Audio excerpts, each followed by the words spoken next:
अखंड विद्यानंद जी महाराज की जय। सद्गुरु मौनी बाबा भगवान की जय। शिवोहम शिवोहम शिवोहम।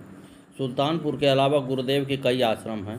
मौड़ी में भी गुरु जी ने जगह जगह तपस्या की और हंसानंद जी के खेत में आश्रम बनाया गया। गुरुदेव वहीं रहते थे। हम सभी उनके गांव में हफ्ता में एक बार चक्कर लगा देते थे। वहाँ कीर्तन था और कीर्तन में हमें 12,000 रुपये की प्राप्ति हुई। कुटी के सामने बरामदा था। हुकुम सिंह उन पैसों को रख कर सोए हुए थे। गुरुदेव कुटी के अंदर थे। चोर आ गए और हुकुम सिंह से जबरन पैसा ले लिया और गुरुदेव के लिए भी अपशब्द का प्रयोग किया। तब हुकुम सिंह जी ने कुटी के अंदर दूसरी मंजिल बनवाई। गाटर पटिया का पटवाया था। पटाव होने के बाद 3 पत्थर बचे, जिसमें एक पत्थर काफ़ी भारी था। हुकुम सिंह ने मुझसे कहा, भैया एक पत्थर भारी है, 2 तो मैंने उतार दिए। सुबह 8 बजे आ जाना, पत्थर उतरवा कर गुरु जी की चारपाई ऊपर डाल देना। ठीक है, ऐसा मैंने कह दिया। मार्च का महीना था। मैं अनाज के लिए मैदान बना रहा था और खुरपी से साफ कर रहा था। सामने से बच्चे लोटे में मट्ठा लेकर आ रहे थे। उन्होंने बताया कि आपके पीछे गुरुदेव खड़े हैं। मैंने कहा, गुरु जी के लिए दूध लाओ, परंतु गुरुदेव ने मना कर दिया। तो मैंने भी मट्ठा नहीं पिया और गुरुदेव के पीछे पीछे चल दिए। गुरुदेव मौड़ी से गए थे और मौड़ी आ गए। हुकुम सिंह जी मिले, बोले भैया आ गए, पत्थर उतरवा दो और हुकुम सिंह की चारपाई गुरुदेव की चारपाई अंदर डाल दो। मैंने पत्थर उतरवाया और जैसे ही नीचे आया, गुरुदेव को मिट्टी का पात्र लिए आश्रम से कुछ दूर पर खड़ा पाया। मैं चारपाई रखवा कर गुरुदेव के पास गया। वे चल दिए। मैंने उनके हाथ से मिट्टी का पात्र लिया और जल भर लिया और गुरुदेव के पीछे पीछे चल दिए। सद्गुरुदेव भगवान की जय। गर्मी का दिन था और खेत पट चुके थे। जब चलते चलते नदी के किनारे आए, वहाँ शिला बिन रही थी। उन्होंने बाबा से कहा, बाबा हमें प्यास लगी है, कहीं नलका है क्या? गुरुदेव ने मिट्टी का पात्र मुँह से लिया और उसे पानी पिलाया। अब गुरुदेव खुर्जा की तरफ चल रहे थे। रास्ते में एक बाग पड़ा। वहाँ पर कुछ लोग कई रोज़ से बोरिंग पर परिश्रम कर रहे थे, लेकिन बोरिंग में पानी नहीं आ रहा था। जब उन्होंने मौनी बाबा को देखा तो उसमें से एक बुजुर्ग बोला, अरे अब हैंडल मारो, मौनी बाबा आ रहे हैं, अब बोरिंग पानी उठा लेगा।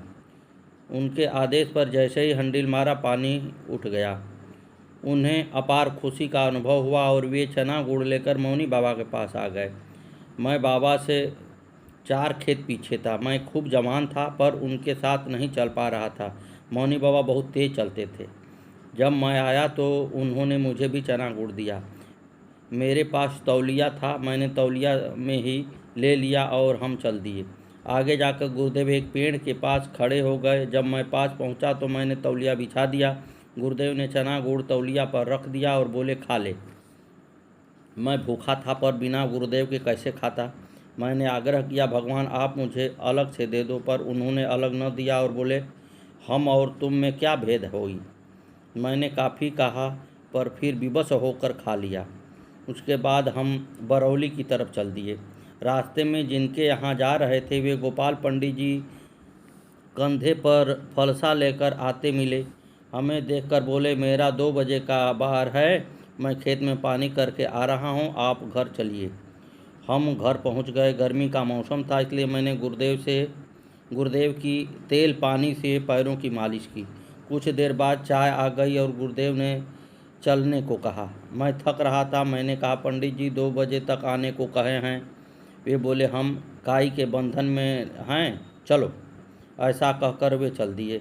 हम चलते चलते मिलक पहुँचे, जो सूरजपुर, बहारपुर और ज्ञानपुर के पास है। वहाँ कांति पंडित जी के पास सूरज छिपते छिपते पहुँच गए। यहाँ मैंने चाय पीकर खाना खाया। कुछ समय बाद गुरुदेव बोले, अरे हमारी चारपाई कुटी पर ले चल। मैंने कहा, कैसी कुटी, कहाँ है कुटी? गुरुदेव बोले, अरे तुमको पता नहीं, कांति पंडित जी ने कुटी बनवाई है।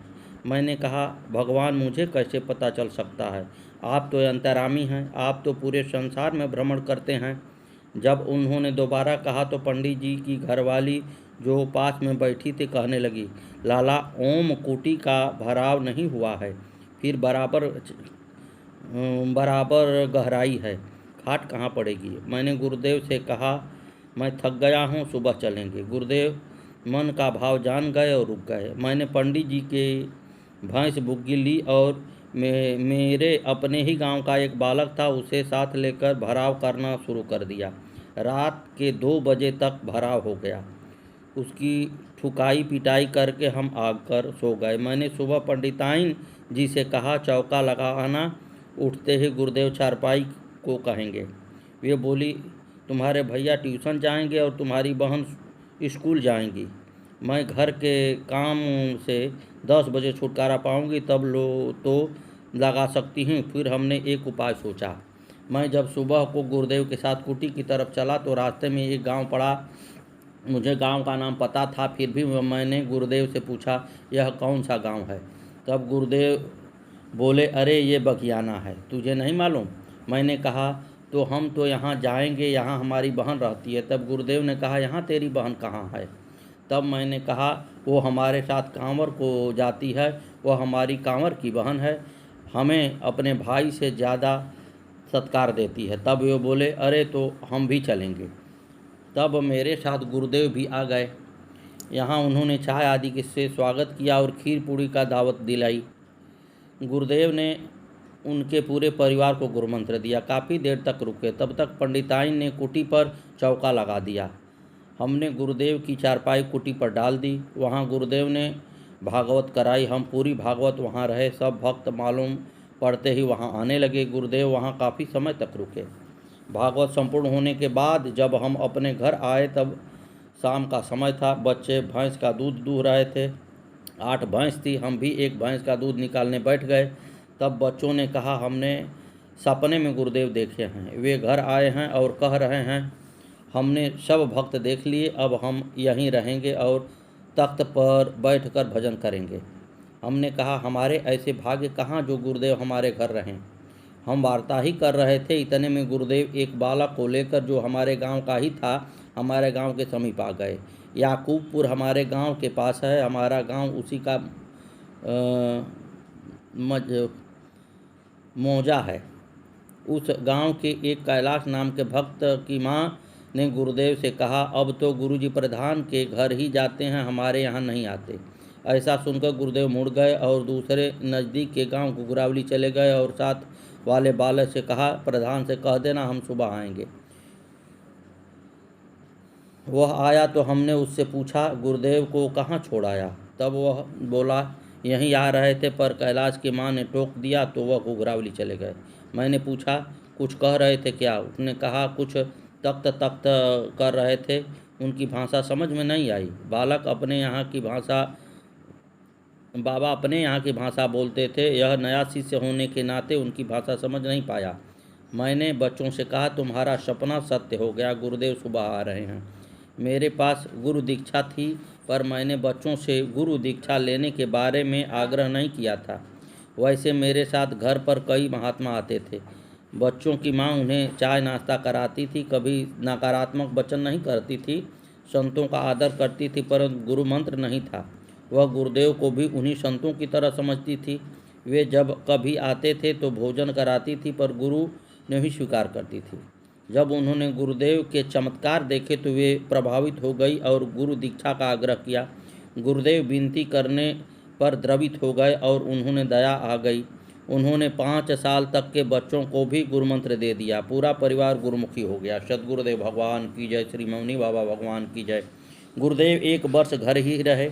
गुरुदेव गृहस्थी की तरह भिखमंगिन को और धोबी वगैरह को रोटी देते। जब हम शाम को आते तो बताते कि भीख मांगने वालों को इतना भोजन दिया, हमने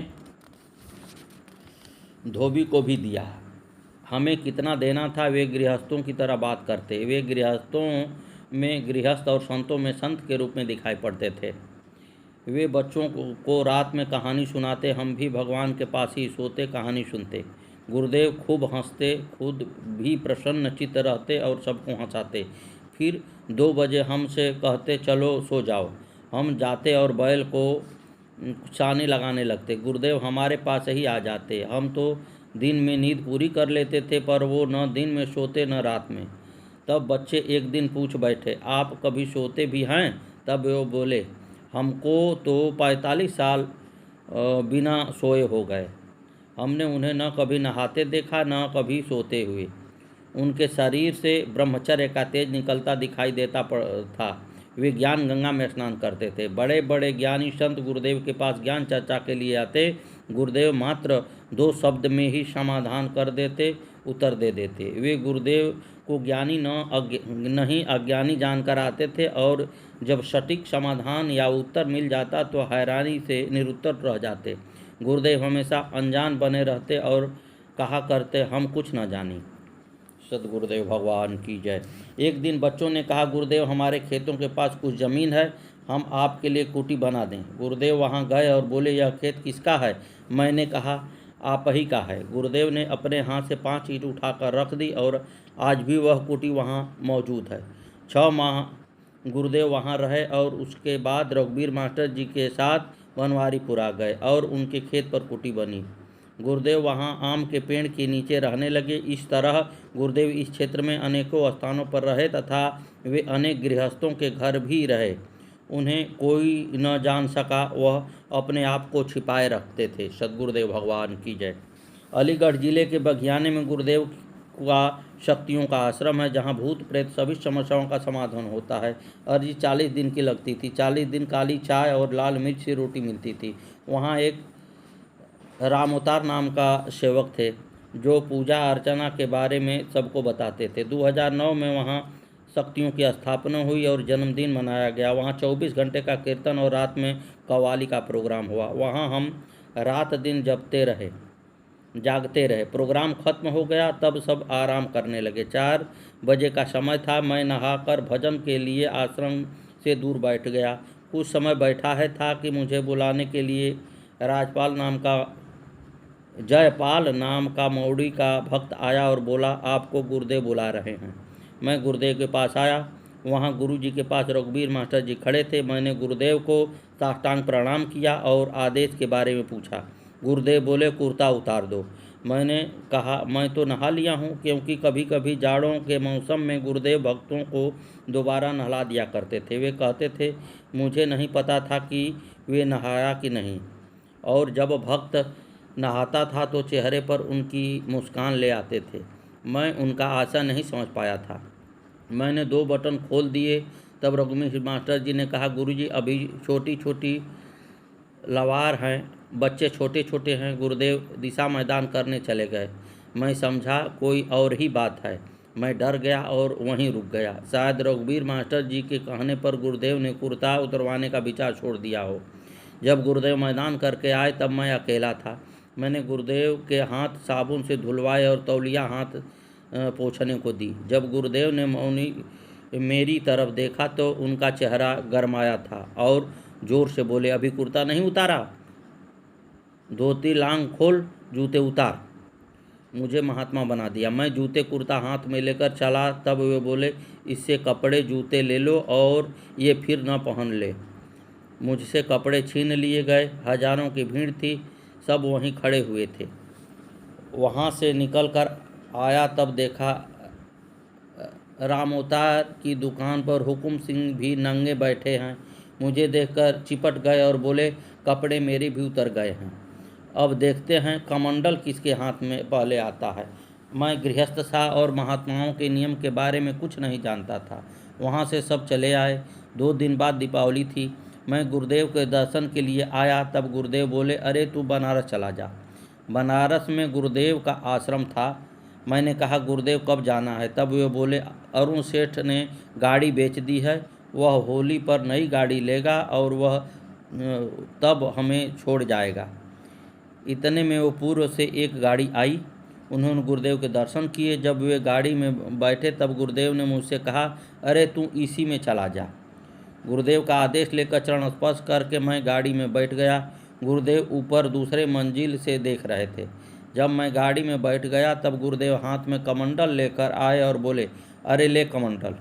एक टाइम भिक्षा करना, जैसा खाने को मिल जाए वैसा खाना, जैसा पहनने को मिले वैसा पहनना। ठीक है, ऐसा कहकर और कमंडल लेकर मैं बनारस चला गया।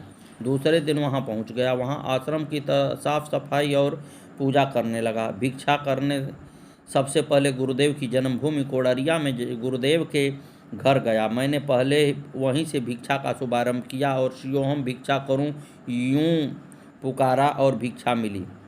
5 घर का आदेश था। 5 घर मांगे और दोपहर को आकर आश्रम पर भोजन किया।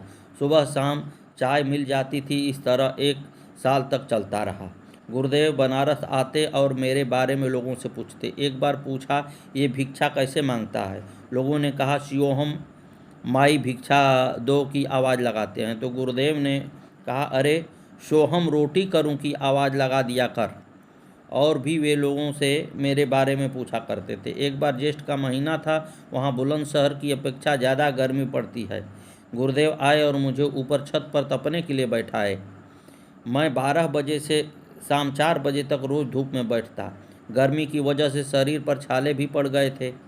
वहाँ के लोग मेरे कमरे को रोज़ धोते और नवीन नवीन फल छील छील कर खिलाते, भारी सेवा करते। एक दिन गुरुदेव 2 बजे वहाँ पहुँच गए। काफ़ी जनता उनके दर्शन के लिए आई। गुरुदेव का कमरा छत पर था। सबने आराम करने को कहा, लेकिन गुरुदेव ऊपर न गए। ऊपर से उतरकर मैं नीचे आया और गुरुदेव के चरण स्पर्श कर वापस ऊपर चला गया। गुरुदेव बोले, अरे ये ज्ञानी हो। और कई लोग तो हमें देखकर आंख बंद कर ली हो। उस रात गुरुदेव वहीं रुके और सुबह को मुझे छत पर बुलाया। गुरुदेव गद्दा रजाई लाए थे और मुझे बुलाकर कहा, ये ले जा, ठंड लगे तो ओढ़ लेना, नहीं तो सिर के नीचे रख लेना। जाड़े का मौसम था। मैंने सोचा, ये तो गुरुदेव का आदेश नहीं है, इसमें तो कोई राज है कि ठंड लगे तो ओढ़ लेना, नहीं तो सिर के नीचे रख लेना।